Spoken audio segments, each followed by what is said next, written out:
तो सीएम नीतीश कुमार अपने राष्ट्रीय मकसद में जुटे हुए हैं। 2024 टारगेट है और इसी 2024 के लोकसभा चुनाव में बीजेपी को परास्त करना जेडीयू चाहती है। बिहार में बीजेपी से दो हाथ कर रहे हैं तो बीजेपी बिहार के बाहर उन्हें झटके पर झटका दे रही है। अरुणाचल और मणिपुर के बाद अब उन्हें दमन दीव में बड़ा झटका लगा है। दमन दीव में 17 में से 15 जिला पंचायत सदस्यों के साथ पूरी प्रदेश इकाई ही बीजेपी में शामिल हो चुकी है। इससे पहले पूर्वोत्तर राज्य मणिपुर में जेडीयू के 6 में से 5 विधायकों ने बीजेपी का दामन थाम लिया था। मणिपुर से पहले बीजेपी ने अरुणाचल प्रदेश में जेडीयू को झटका दिया था और यहां पार्टी के एकमात्र विधायक तेकी कासो ने बीजेपी का दामन थामा। इससे पहले 2006 में जेडीयू के 7 में से 6 विधायक बीजेपी में शामिल हो जाते हैं।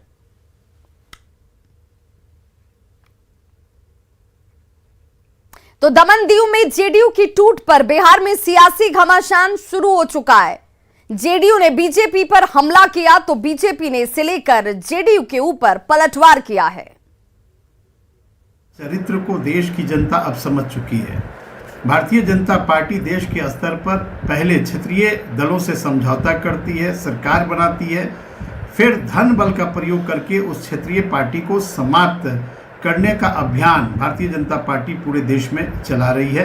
इसका आने वाले दिनों में देश की जनता इसका माकूल जवाब देगी। भारतीय जनता पार्टी और अंग्रेजों में बहुत ज़्यादा फर्क नहीं है।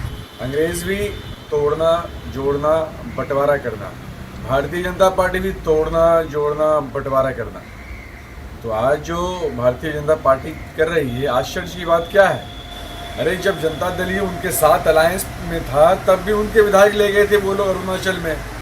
जदयू के 17 में से 15 जिला पंचायत सदस्य भारतीय जनता पार्टी में शामिल हुए हैं।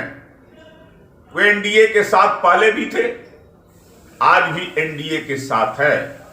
प्रधानमंत्री नरेंद्र मोदी के विकास कार्यों के प्रति वो अपना समर्थन व्यक्त किए हैं।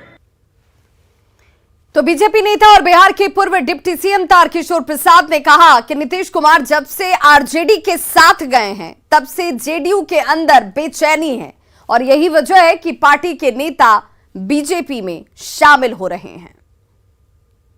इन्होंने